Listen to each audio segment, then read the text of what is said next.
Meal maker எவ்வளோ அழகாக மலர்ந்து அழகாக வெந்து இப்படி தான் இருக்கணும். ஸோ எல்லா இதுக்குமே நம்ம வந்து ஒரு டைம் கொடுக்கும்போது அது வந்து நல்லாவே வந்துடும். ஸோ இப்போ இதில் நம்ம நெய் விட்டு கொஞ்சம் உடச்சி இது பண்ணலாம்.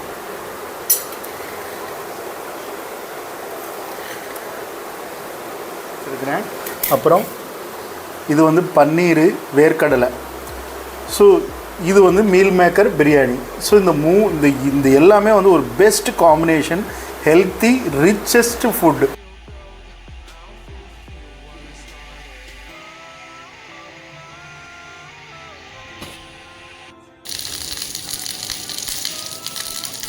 வணக்கம் நண்பர்களே, நம்ம இன்றைக்கி வந்து ஒரு மீல் மேக்கர் வச்சு ஒரு பிரியாணி பண்ண போகிறோம். சிம்பிளான ஒரு பிரியாணி, மீல் மேக்கர் பிரியாணி. அது கூட ஒரு உருளைக்கிழங்கு, ஒரு கத்திரிக்காய் ரெண்டும் சேர்த்துக்கிற போகிறோம். ஸோ மீல் மேக்கர் பிரியாணி அதுக்கு என்னென்ன பொருட்கள்லாம் இருக்குதுன்னு நான் பார்த்துக்கிறேன். இப்போ பாருங்கள், நான் அதுக்கு தேவையான மஞ்சப்பொடி, உப்பு எல்லாமே வச்சுருக்கிறேன். இது வந்து வெங்காயம் வெட்டி வச்சுருக்குறோம், தக்காளி, வெங்காயம், தக்காளி எல்லாமே. இது வந்து கறி மசால் பட்டை பொடி எல்லாமே போடுறதுக்கு, பட்டை, கிராம்பு, ஏலம். இது வந்து தயிர். இது வந்து பன்னீர் வந்து வச்சுருக்கேன், பன்னீரும் சாப்பிட்றதுக்கு. இது வந்து பார்த்திங்கன்னா இஞ்சி, பூண்டு, கசகசா இது எல்லாமே அரைச்சி மொத்தமாக வச்சுருக்கேன். இஞ்சி, பூண்டு, கொத்தமல்லி, புதினா இது எல்லாமே. இது வந்து மீல் மேக்கரை வந்து கொஞ்சம் வெந்நீரில் போட்டு எடுத்து வச்சுருக்குது. மீல் மேக்கரை போட்டு வெந்நீரில் கொஞ்சம் மஞ்சப்பொடி, உப்பு போட்டு கொஞ்சம் லைட்டாக அவிய போட்டு எடுத்து வச்சுருக்குறோம். மீல் மேக்கர் இதான் வச்சு மெயின் இன்க்ரீடியண்ட்டாக பண்ண போகிறோம். அப்புறம் வந்து இந்த உருளைக்கிழங்கையும் இந்த கத்திரிக்காயையும் அது கூட வந்து நம்ம சேர்க்க போகிறோம். இவ்வளோதான் இன்க்ரீடியண்ட்டு. இது கூட வந்து இப்போ கடலெண்ணெய் இருக்குது, அப்புறம் வந்து ரீஃபண்ட் ஆயில் இருக்குது, ஒரு நெய் வந்து இருக்குது, நெய். அவ்வளோதான். இப்போ நம்ம வந்து செய்ய போகிறோம். எப்படி செய்யலான்னு பார்க்கலாம். ஸோ ஃபஸ்ட்டு வந்து நம்ம வந்து கொஞ்சம் கடலெண்ணெய் ஊற்றிக்கலாம், லைட்டாக கடலெண்ணெய். ஓகே, அடுத்து கொஞ்சம் ரீஃபண்ட் ஆயில். எல்லா எண்ணெயும் மிக்ஸாக பண்ணும்போது தான் பிரியாணி வந்து ரொம்ப டேஸ்ட்டாக இருக்கும். நெய்யும் சேர்க்காமல் இருக்கக்கூடாது. நெய்யும் ஒரு டீஸ்பூன் லைட்டாக சேர்த்து தான் ஆகணும். ஸோ நெய்,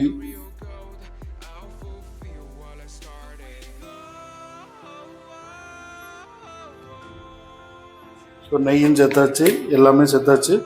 இப்போ வந்து ஃபஸ்ட்டு நம்ம இந்த கறி மசால், இந்த பட்டை, கிராம்பு, ஏலம், பெருஞ்சீரகம் இதெல்லாம் போட்டுருக்கோம்.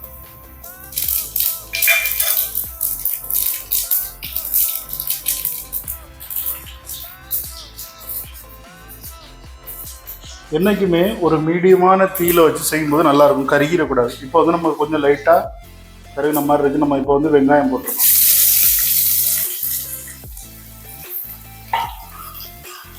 ஸோ இதுதான் மெயின்.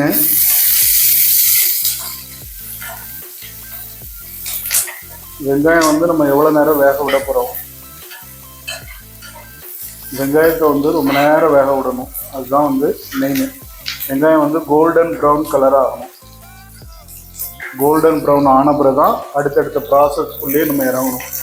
பிரியாணியோடைய மெயின் பேஸ்மெண்ட் வந்து இந்த வெங்காயம் தான்.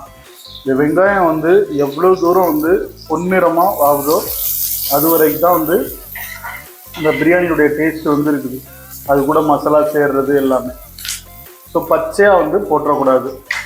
இது வந்து பேசிக்காக நம்ம எல்லாரும் படிச்சிருக்கக்கூடிய ஒரு ஒன்று. இதை வந்து ஞாபகத்தில் வச்சுக்கோங்க.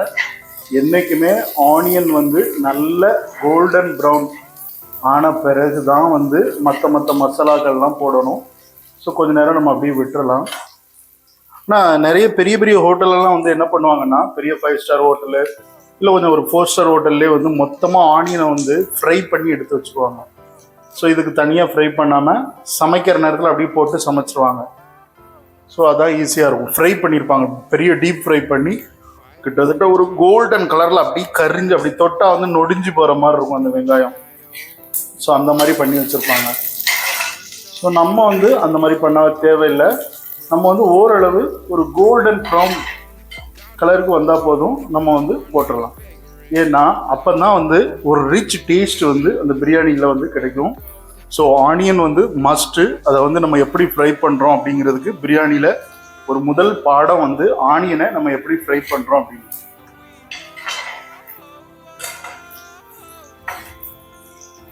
இன்னும் கொஞ்சம் நல்ல கோல்டன் ப்ரௌன் கலருக்கு வரணும். இன்னும் வரல. இன்னும் கோல்டன் ப்ரௌன் கலருக்கு வந்த பிறகு தான் நம்ம வந்து இது பண்ண முடியும். நம்ம நேரம் இருக்கட்டும்.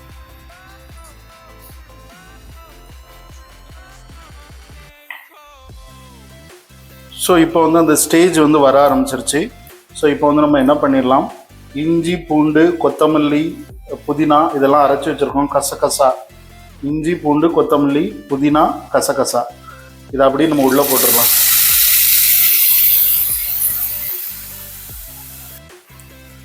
ஸோ இப்போ இது வந்து நமக்கு வந்து நல்லா வந்து ஃப்ரை ஆகணும். இஞ்சி பூண்டுடைய வாசனம் எல்லாம் போய், பச்சை வாசம் எல்லாம் போய் ஒரு நல்ல மணக்க ஆரம்பிக்கும். அந்த ஒரு அரோமா வரும், அந்த ஒரு ஸ்மெல் வந்து கிடைக்கும். ஒரு மணமாக பிரியாணிக்குள்ள ஸ்மெல் இதிலேருந்தே கிடைக்கும். ஸோ அதிலேருந்து நம்ம தெரிஞ்சுக்கலாம் ஓகே ரெடி ஆயிடுச்சு அப்படின்னு. கொஞ்சம் எண்ணெய்லாம் வந்து பிரிஞ்சு வரும்.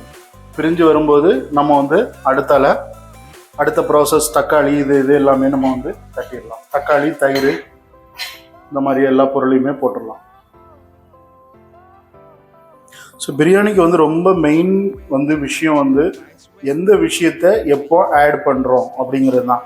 எவ்வளோ நேரம் நம்ம கொடுத்து அந்த பொருளுக்கு நம்ம எவ்வளோ நேரம் வேக விடுறோம், அடுத்தடுத்து வேக விட்டு. இப்போ வெங்காயம் வெந்த பிறகு கொஞ்சம் வெங்காயம் வெந்து கோல்டன் ப்ரௌன் ஆன பிறகு இஞ்சி பூண்டு போடணும். இஞ்சி பூண்டு நல்ல இந்த எண்ணெய்லாம் வரும்போது, எண்ணெய் பிரிஞ்சு வரும்போது தக்காளி போடணும். தக்காளி நல்லா ஸ்மெஜ் ஆகணும், நல்லா வந்து கூலாகணும். அதுக்கப்புறம் தான் நம்ம மற்ற தண்ணி ஊற்றி நம்ம ஒன்று ஒன்றா செய்ய ஆரம்பிக்கணும்.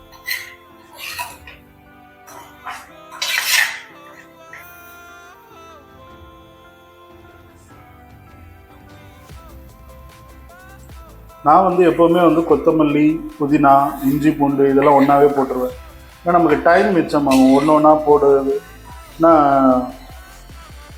அதுக்கு வந்து நமக்கு ரொம்ப டைம் எடுக்கும். ஸோ இது வந்து ஒரு ஈஸியான மெத்தடு. இதை நான் நிறைய இடத்துல செய்கிறத நான் பார்த்துருக்குறேன். நிறைய செஃப் வந்து இந்த மாதிரி பண்ணியிருக்கிறாங்க. அதனால தான் நானும் இப்போ பார்த்தீங்கன்னா எண்ணெய் வந்து ஓரளவுக்கு பிரிஞ்சு வர ஆரம்பிச்சிருச்சு. ஸோ இந்த ஸ்டேஜில் வந்து நம்ம வந்து தக்காளி வந்து போட்டுடலாம்.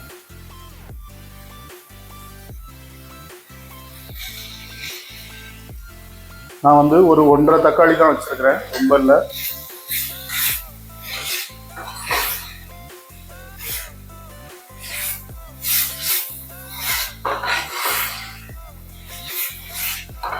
தக்காளி நல்லா வேகட்டும்.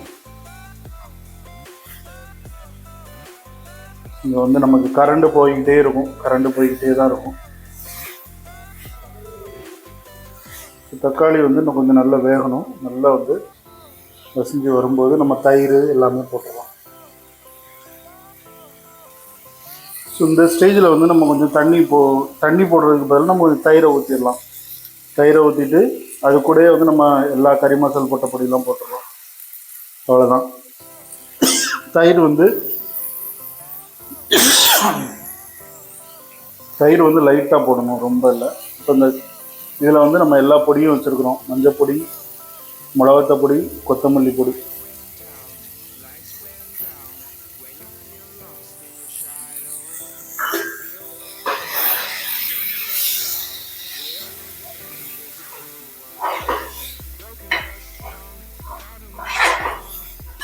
ஸோ இதில் வந்து நம்ம கொஞ்சம் லைட்டாக உப்பு போடலாம்.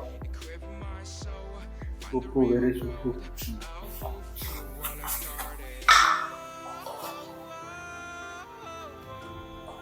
உப்பு போட்டோம்னா கொஞ்சம் நல்ல வேகும்.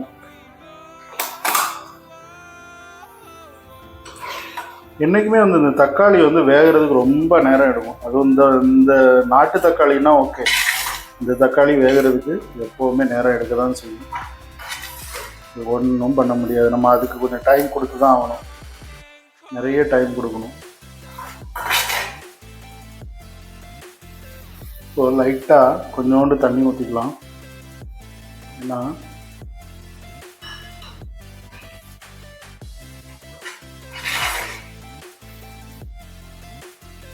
இப்போ நம்ம பாருங்கள், தக்காளி வந்து இன்னும் முழுசாக தான் இருக்குது. இன்னும் வந்து கரையலை. தக்காளி வந்து நமக்கு வந்து நல்லா முழுசாக கரையணும். கரைஞ்சதுக்கப்புறம் தான் நம்ம வந்து தண்ணியை ஊற்றி இது பண்ண முடியும். தண்ணி வந்து நம்ம போட முடியும். தண்ணியை ஊற்றிட்டு கொதிக்க விட முடியும். ஸோ தக்காளி வந்து நல்லா இன்னும் பசுமையாகணும். ஸோ தக்காளி வந்து கொஞ்சம் சாஃப்டாக ஆரம்பிச்சிருச்சு. இருந்தாலும் நம்மளும் கொஞ்சம் நசுக்கி விடுவோம். ஏன்னா இந்த தக்காளியை பொறுத்தளவில் நம்ம இந்த மாதிரிலாம் வேலை பார்க்க வேண்டியது. இந்த பெங்களூர் தக்காளி வந்ததுலேருந்து அப்படி தான் நிலமை. ஸோ கொஞ்சம் நசுக்கி விட்டாச்சு. இப்போ தக்காளி வந்து நல்லா வெந்துருச்சு. கொஞ்சம் நல்லா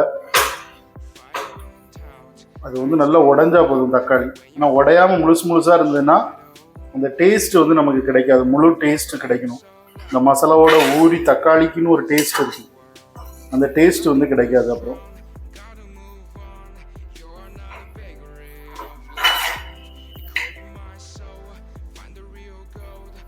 ஸோ இப்போ பார்த்தீங்கன்னா நம்ம தக்காளி வந்து நல்லா வந்து வெந்துருச்சு. ஒரே ஒரு பீஸ் மட்டும் பெருசாக கிடக்குது. மீதி எல்லா பீஸுமே வந்து நல்லா கரைஞ்சிருச்சு தக்காளி. ஸோ இந்த ஸ்டேஜில் வந்து நம்ம வந்து தண்ணி வந்து விட்டுறலாம். தண்ணியை வந்து ஊற்றிடலாம்.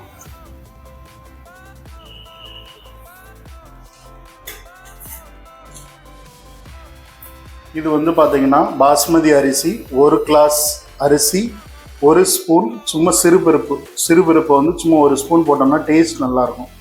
ஸோ இதை வந்து நான் ஊற வச்சுருக்கேன். 1 மணி நேரம் ஆச்சு ஊறி. இது வந்து நல்ல பாஸ்மதி ரைஸ், நீளமாக வரக்கூடிய அரிசி. 1 கிளாஸுக்கு 1.5 கிளாஸ் தண்ணி ஊற்றிருக்கேன். ஸோ இந்த தண்ணியை வந்து நம்ம வந்து அப்படியே இதில் ஊற்றிடலாம்.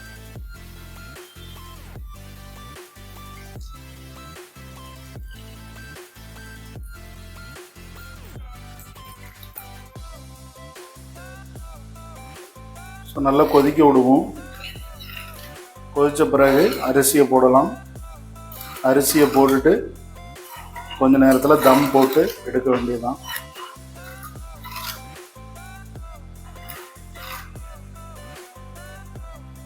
நம்ம அரிசியெல்லாம் போட்ட பிறகு தான் உப்பு காரம் எல்லாம் எப்படி இருக்குன்னு நம்ம பார்க்கணும். ரெண்டாவது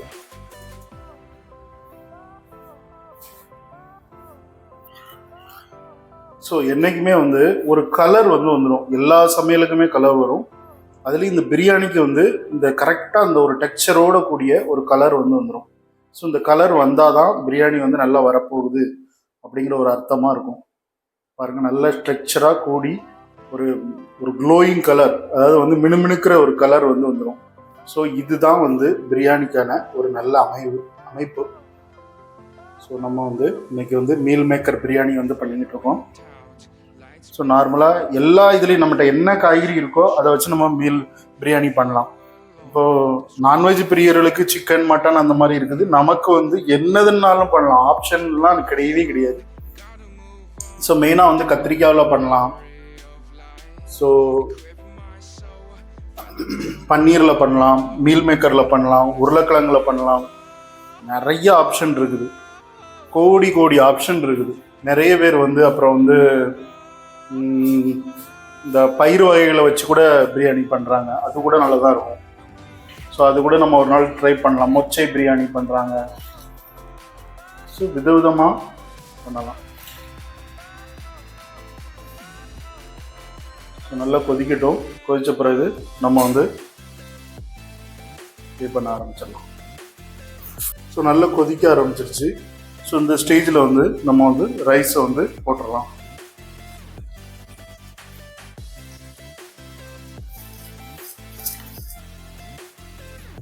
தண்ணி வந்து என்றைக்குமே வந்து கரெக்டாக வைக்கணும். இந்த பிரியாணிக்கு மட்டும் கொஞ்சம் கூட வச்சிட்டோம், கம்மியாக வச்சிட்டோம் அப்படிங்கிற பேச்சே இருக்கக்கூடாது. அப்படி இருந்துன்னா பிரியாணிக்கு வந்து அது வந்து லாய்க்கப்படாது.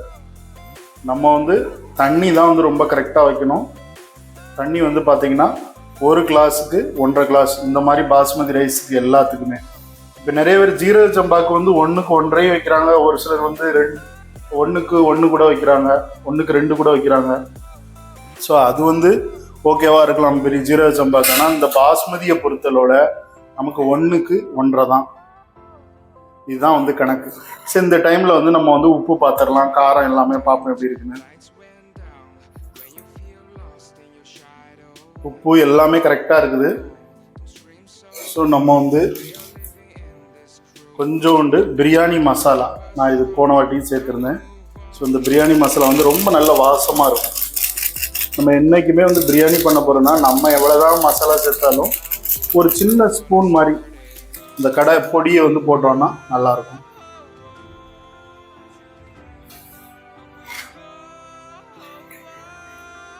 அப்புறம் லாஸ்ட்டில் வந்து நம்ம என்ன பண்ண போகிறோன்னா இது பெப்பர் போட்டு தான் வந்து கொஞ்சம் லைட்டாக பெப்பர் போட்டோம்னா நல்லாயிருக்கும்.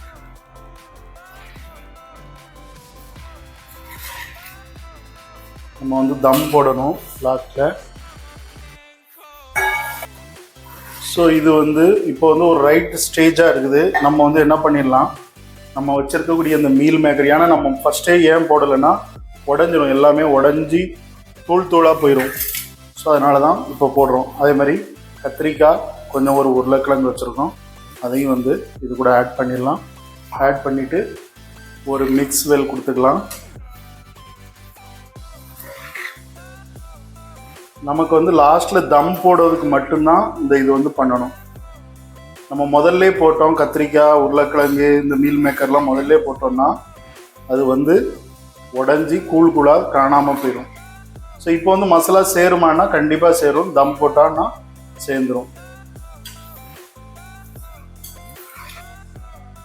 ஸோ இப்போ லைட்டாக வந்து மிளகு பொடி வந்து லைட்டாக சேர்க்கலாம். இந்த மிளகு பொடி வந்து ஒரு டேஸ்ட் கொடுக்கும், ஒரு ரிச் டேஸ்ட்டு. என்றைக்குமே லாஸ்ட்டில், முதல்ல சேர்க்கக்கூடாது மிளகு பொடி. லாஸ்ட்டில் நீங்கள் தம் போடுறதுக்கு முன்னாடி இந்த மிளகு பொடியை வந்து சேர்த்து பாருங்கள், அவ்வளோ ஒரு டேஸ்ட்டாக இருக்கும். இந்த மிளகு பொடிக்கு வந்து ஒரு டேஸ்ட், ரிச் டேஸ்ட் வந்து கொடுக்கக்கூடிய ஒரு தன்மை வந்து இருக்குது. அதனால் மிளகு பொடி வந்து லைட்டாக சேருங்க. ரொம்ப சேர்த்திங்கன்னா காரமாயிரும், சாப்பிடவே முடியாது சில நேரம். அப்படி எதுவும் பண்ணிடாதீங்க.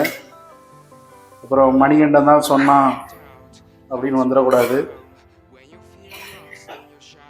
மார்னிங் ஃபுட் குக்கிங்கில் இப்படி இந்த மாதிரி போட்டாங்க அப்படின்னு இருக்கக்கூடாது. சரி, இப்போ வந்து நம்ம தம் போட்டுடலாம், டைம் ஆகிடுச்சு. ஸோ இப்போ வந்து கரெக்டாக தண்ணி எல்லாம் வற்றிருச்சு. நம்ம இந்த ஸ்டேஜில் வந்து இதை வந்து நம்ம மூடி சமப்படுத்திட்டேன். இதை வந்து மூடி வச்சுட்டு இதுக்கு மேலே வந்து இதை தூக்கி வைக்கிறேன். இப்போ வந்து பார்த்தீங்கன்னா நான் வந்து கீழே வந்து சிம்மில் போட்டேன், அடுப்பை வந்து தீயை வந்து குறைச்சிட்டேன். ஸோ இது வந்து தம்மில் இருக்கட்டும், நம்ம கொஞ்ச நேரம் கழித்து எடுத்து பார்க்கலாம். ஏன்னா ஏகദേശம் ஒரு 20 மினிட்ஸ் இருக்கணும், அதுக்கப்புறம் நம்ம பார்க்கலாம்.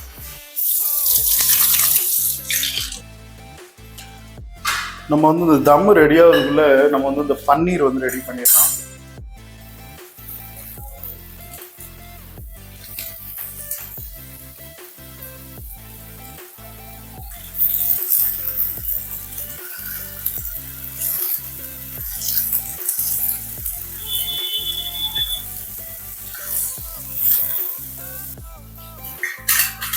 அவ்வளோதான், நம்ம வந்து ரொம்ப கருவெல்லாம் விட வேண்டிய அவசியம் இல்லை, முடிஞ்சது. இப்போ வந்து நம்ம வந்து தயிர் பச்சடி வந்து ரெடி பண்ணலாம். ஸோ இது அந்த தம்மு ரெடி ஆகிக்கிட்டு இருக்குது. தம் போட்டிருக்கோம். தம் வந்து ஒரு 20 மினிட்ஸ் வந்து இருக்கணும். 10 நிமிஷம் அடுப்பில், 10 நிமிஷம் ஆஃப் பண்ண பிறகு இருக்கணும்.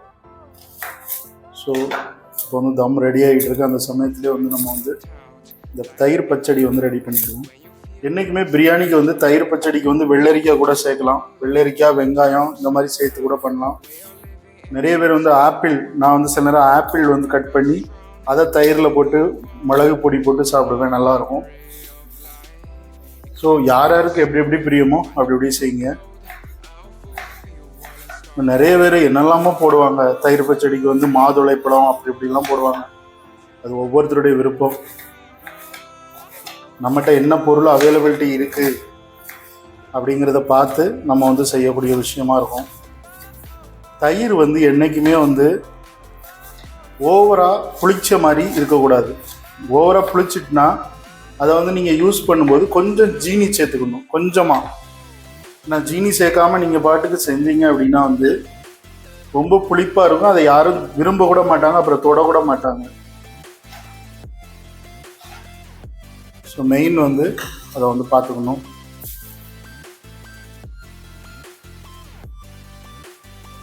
இப்போ வந்து இதில் வந்து ஒரு சின்ன பீஸ் மிளகா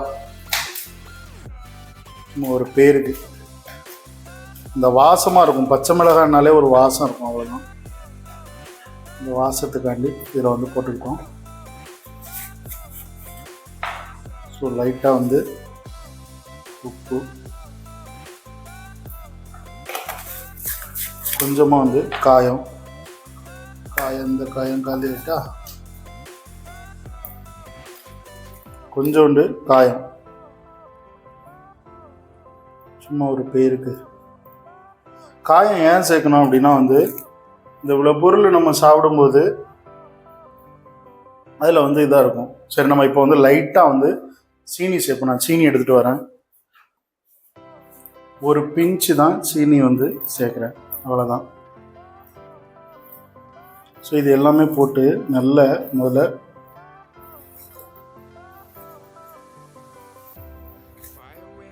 இதை ஒரு நல்ல மிக்ஸ் பண்ணிவிட்டு இது நல்லா செட் ஆன பிறகு தான் லாஸ்ட்டில் தான் தயிர் ஊற்றணும். இது கொஞ்சம் நல்லா செட் ஆகட்டும்.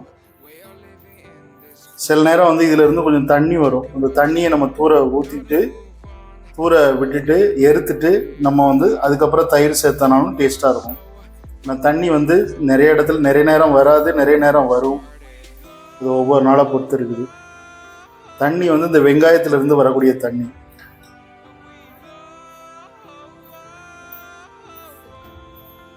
ஸோ கொஞ்சம் செட் ஆகட்டும். நம்ம லாஸ்ட்டில் வந்து தயிர் சேர்க்கலாம்.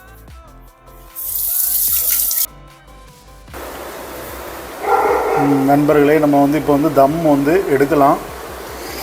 தம் போட்டு முடிச்சாச்சு. ஸோ அது விழுந்துருச்சு, சாரி. தம் வந்து நம்ம போட்டு முடிச்சாச்சு. திறந்து பார்க்கலாம் எப்படி இருக்குன்னு. வா வா வா வா வா வா வா அருமையான மீல் மேக்கர் பிரியாணி பாருங்கள் எவ்வளோ அழகாக இருக்குன்னு. மீல் மேக்கர் எவ்வளோ அழகாக மலர்ந்து அழகாக வெந்து இப்படி தான் இருக்கணும்.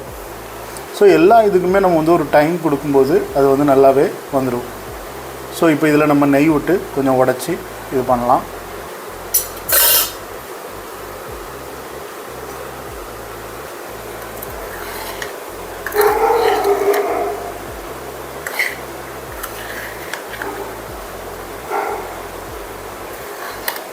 இப்போ வந்து பார்த்திங்கன்னா நமக்கு வந்து இந்த கத்திரிக்காய், உருளைக்கிழங்கு எல்லாம் அப்படியே உடையாமல் அழகாக இருக்குது, நல்லா வெந்துருச்சேன்னா. ஏன் வந்து நான் லாஸ்ட்டில் போட்டேன்னா அதுக்கு ரீசன் வந்து நமக்கு வந்து அது முழுசாக கிடைக்கும், சிதையாமல் அழகாக கிடச்சிருக்குது நமக்கு. ஸோ அருமையான ஒரு பிரியாணி வந்து நமக்கு கிடச்சிருக்குது. மீல் மேக்கர் பிரியாணி கூட இருக்குது. ஸோ நம்ம இதெல்லாம் வச்சு நம்ம இன்றைக்கி சாப்பிட போகிறோம். அருமையான ஒரு சாப்பாடு. யாருக்கெல்லாம் பிடிச்சிருக்கோ வீடியோவை லைக் பண்ணுங்கள், ஷேர் பண்ணுங்கள். பிரியாணி வந்து ரொம்ப டேஸ்ட்டாக இருக்குது. ஸோ மீண்டும் நம்ம வந்து ஒரு அழகான ஒரு ரெசிபியோடு நான் சந்திப்பேன். பாய். சப்ஸ்கிரைப் பண்ணி விடுங்க, லைக் பண்ணி விடுங்க. மீண்டும் சந்திப்போம். பாய்.